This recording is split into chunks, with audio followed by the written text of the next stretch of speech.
Wanita itu tidak punya malu. Kenalkan, namaku Aci Samaran. Aku akan menceritakan suamiku yang selingkuh. Jadi suamiku selingkuh dengan seorang pegawai bank. Aku tidak tahu orang yang berpendidikan tinggi kok mau sama suami orang. Padahal dia S1 sedangkan aku dan suami hanya SMA. Suamiku juga bukan orang kaya yang seperti sugar daddy di luar sana. Gaji suamiku hanya 5-7 juta kalau lembur. Menurutku gaji segitu untuk di Jakarta pas-pasan. Aku baru menikah 1 tahun dengan suami. Yang aku tahu dia sudah selingkuh selama 4 bulan terakhir. Kami masih tinggal di rumah mertua. Aku juga kerja sebagai karyawan pabrik. Gajiku 4 juta sebulan bisa untuk tambahan. Awal sebelum aku tahu kita sangat manis. Layaknya pengantin baru pada umumnya. Aku tidak pernah tahu alasan apa yang membuat suamiku selingkuh, karena sampai sekarang dia tidak menjawab alasannya. Dia selalu bilang, aku cinta kamu dan juga dia. Aku tahu perselingkuhan suamiku dari FB. Waktu itu aku tidak sengaja melihat postingan foto. Awalnya aku tidak ngeh laki-laki itu. Setelah aku perhatikan, itu suamiku. Aku langsung datangi kafe tempat mereka makan yang ada di foto itu. Benar, mereka masih ada di sana. Aku tidak langsung melabrak, aku menelpon suamiku. Aku telepon dia dari luar kafe. Aku tidak mau suamiku malu. Akhirnya kita pulang karena aku ancam dia akan labrak wanita itu. Sampai rumah kita bertengkar hebat. Orang tua bingung ada apa menantu sama anaknya bertengkar seperti ini. Aku pun bilang ke mertua kalau suamiku selingkuh. Yang aku kaget mertua malah bilang gini, ya wajar suamimu selingkuh, sudah 1 tahun belum hamil kamunya. Aku makin down ketika mertua bilang seperti itu. Aku berpikir kalau mertua tahu dan mendukung anaknya selingkuh. Aku stres dan semakin sakit hati. Aku sendiri di rumah itu tidak ada yang membelaku. Aku sampai bilang ke suamiku, kamu pilih aku atau dia? Dia menjawab tidak bisa pilih salah satu di antara kami. Di otakku waktu itu berpikir akan memaafkannya kalau suami mau putus dari wanita itu. Setelah 2 minggu ketahuan itu, suami bilang sudah putusin wanita itu. Aku senang karena rumah tanggaku bisa diperbaiki. Tapi belum sempat aku bahagia lagi, wanita itu datang ke rumah mertua. Dengan bangga dan santai dia memperkenalkan diri, mengaku sebagai selingkuhan suami dan sedang hamil. Aku hancur sekali waktu itu. Jadi suamiku selingkuh sudah melakukan hubungan suami istri. Hebatnya bukannya marah mertuaku, tapi malah senang dan bandingkan aku. Padahal yang anaknya lakukan itu salah. Sudah zina, hamil pula, tapi malah bangga. Bukannya malu atau mengusir wanita itu. Wanita itu disambut Mbak Ratu di rumah mertua. Sedangkan aku yang menantu malah dihina. Karena belum hamil juga katanya. Suamiku sudah pasti bahagia tahu selingkuhannya hamil. Apapun yang wanita itu mau dituruti.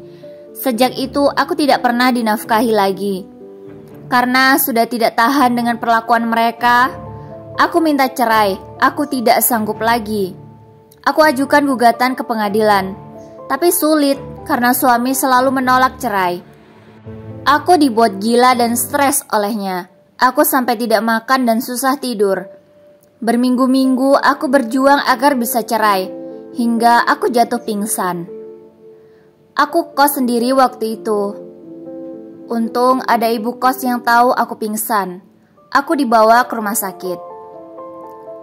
Aku sadar setelah 3 jam pingsan, kata dokter.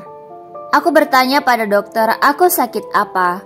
Dokter menjelaskan kalau aku kelelahan dan stres. Seharusnya aku jangan seperti ini. Bahaya untuk janin di perutku. Aku kaget, jadi aku hamil sudah 2 bulan, kata dokter. Aku sampai tidak sadar karena saking stresnya. Aku sudah tidak haid lagi. Aku bahagia, tapi juga sedih. Aku sedang proses cerai, tapi aku hamil. Aku bingung harus bagaimana. Aku hubungi suamiku, aku beritahu kehamilanku. Dia bilang dia bahagia akan dapat 2 anak sekaligus. Tapi dia bilang tidak bisa jenguk aku. Dari sekarang saja dia tidak peduli lagi.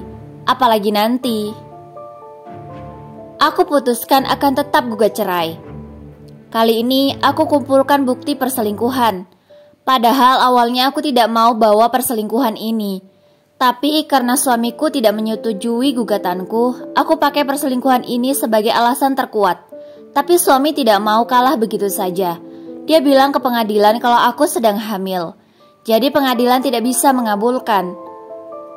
Aku terpaksa harus menunggu sampai anakku lahir.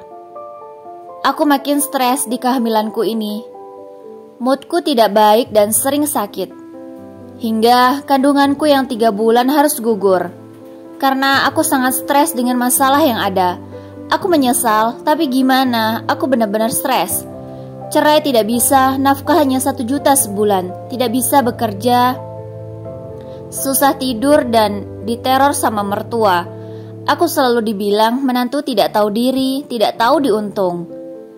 Aku semakin gila dengan semua ini. Setelah kondisiku pulih, aku mulai berjuang lagi. Aku ajukan lagi karena aku sudah tidak hamil. Aku juga serahkan bukti aku dihina mertua. Nafkah yang tidak sesuai perjanjian. Janji 4 juta hanya 1 juta. Semua aku lampirkan buktinya. Setelah sidang beberapa kali, aku bisa lepas dari suami macam dia. Aku lega sekali meski hatiku masih sesak karena kehilangan anakku. Aku serasa lepas tapi masih sakit. Aku pindah ke kampung orang tuaku.